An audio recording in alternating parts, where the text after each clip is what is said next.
Welcome to the first video from Mr. Klee's series on Chemistry Unit 5, Quantitative Analysis. This is on moles, molar masses and reactant masses. This video centres around the concept of a mole. A mole is essentially the molecular mass of a molecule in grams. It is a way of comparing the same number of molecules for any given compound. For example, in water is H2O. This is comprised of hydrogen, which weighs 1, 2 of those, and oxygen. So the molecular mass of water is 18. 18 grams of water is described as 1 mole. In carbon dioxide, each of the oxygens has a mass of 16, the carbon a mass of 12.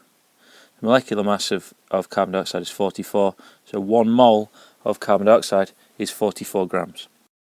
The reason that we use moles instead of the number of particles or molecules present is because the number that is present in that number of grams is actually 6 times 10 to the 23, so it's a really huge number. It's a way of just standardizing things and making it easier to deal with. We call it the molar mass. The shorthand for this is the MR, the relative molecular mass in grams, hence given the units grams per mole. As I've already shown, the way that you calculate this is you get the relative atomic masses for all the atoms involved in the compound and add those together to make the molecular mass. If I take, for example, sodium chloride, sodium has a mass of 23, chlorine has an average mass of 35.5, so the molecular mass of sodium chloride is 58.5. Therefore, 1 mole has a mass of 58.5 grams.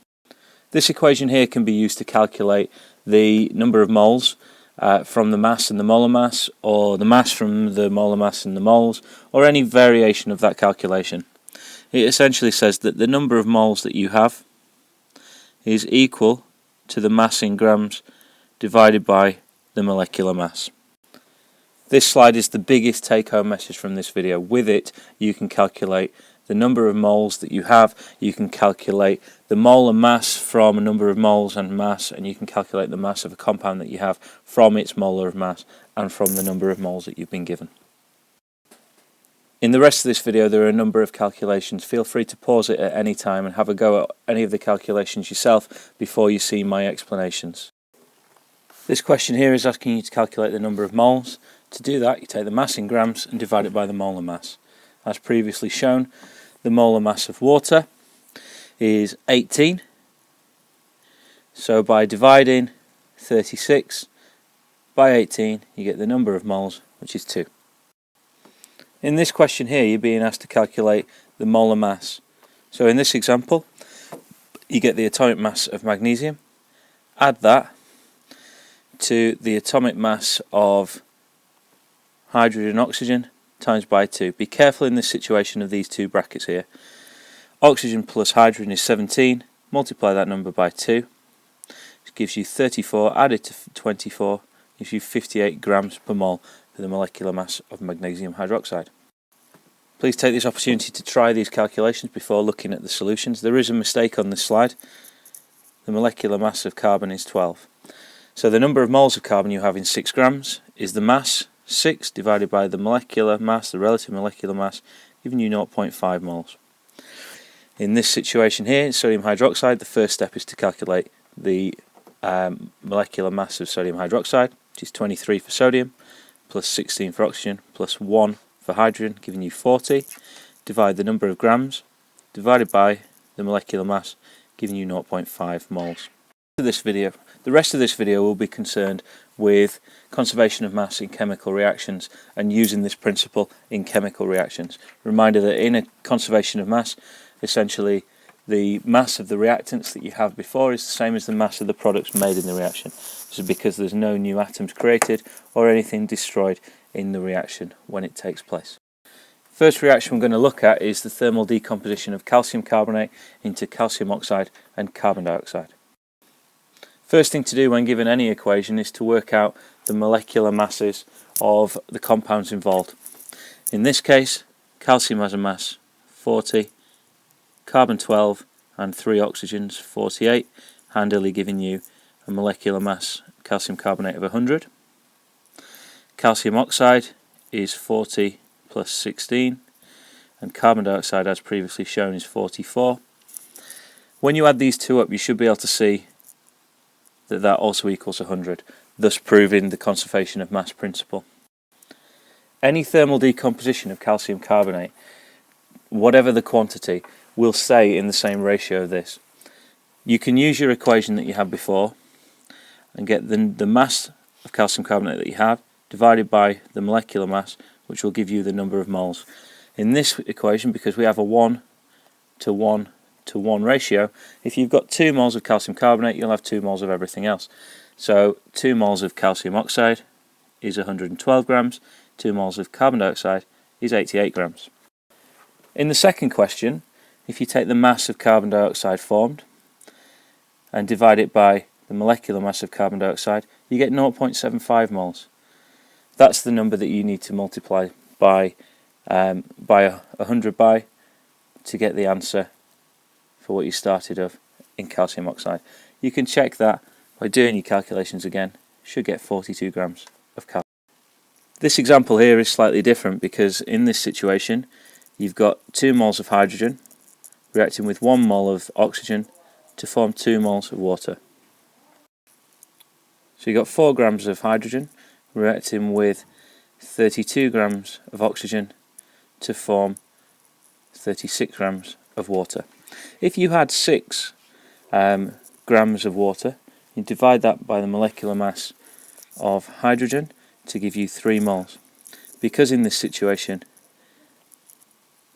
2 moles of hydrogen forms 2 moles of water, you know that you then got 3 multiplied by the molecular mass of water, which is 18, which gives you 54 grams of water formed. In this situation, you've got 1 mole of nitrogen reacting with 3 moles of hydrogen to form 2 moles of ammonia. By checking the masses, you should be able to see that the molecular mass of nitrogen gas is 28, 3 times the molecular mass of hydrogen is 6, and twice the molecular mass of ammonia is 34.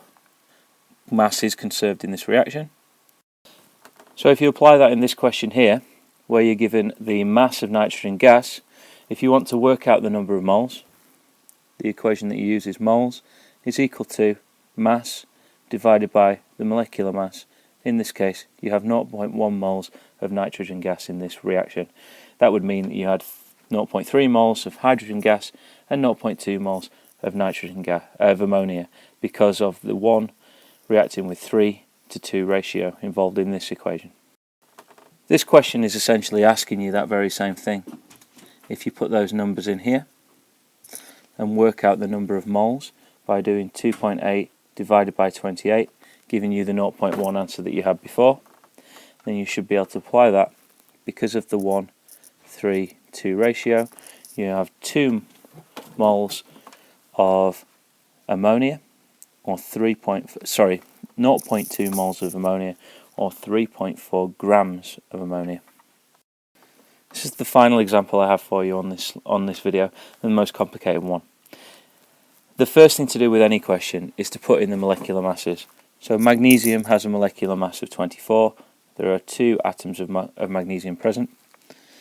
Oxygen gas has a molecular mass of 32, and 2 magnesiums is 80. You can check that they add up correctly, because 48 add 32 is equal to 80. In this question you have 4 grams of oxygen. So the first thing to do is to do the mass of oxygen divided by its molecular mass of 32. That gives you 0.125 moles of oxygen in this reaction. Because you have twice as many moles of magnesium as you do oxygen, you have 0.25 moles of magnesium in this reaction. By using the same equation again, you can get the number of moles of magnesium, times it by its molecular mass of 24, which would give you 6 grams of magnesium reacting with 4 grams of oxygen to form magnesium oxide. If you wanted to check that you got your magnesium oxide correct, what you'd be able to do is do 0.25 multiplied by 40, which is the molecular mass of magnesium oxide, which would give you 10 grams. Because of the principle of conservation of mass, 6 plus 4 equals 10, you know that you've done this calculation correctly.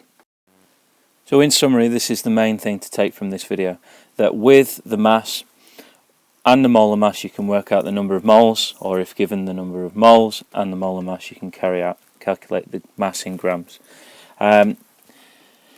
Using this accompanied with the principle of conservation of mass, and you can work out any reacting masses or any predicting reacting masses involved in any reaction from a balanced symbol equation. If you've got any more questions about this, please see me, I'm Mr. Clee, or any of your science teachers.